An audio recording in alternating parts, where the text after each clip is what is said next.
southeastern New York until 4:30 p.m. Eastern Daylight Time.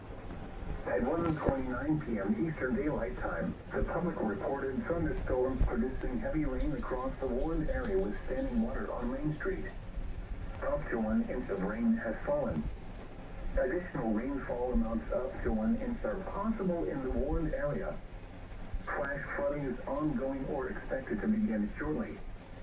Hazard: flash flooding caused by thunderstorms.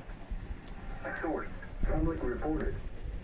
Impact: flash flooding of small creeks and streams, urban areas, highways, streets, and underpasses, as well as other poor drainage and low-lying areas.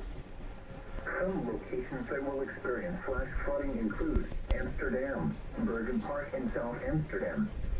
Turn around. Don't drown when encountering flooded roads. Most of flood deaths occur in vehicles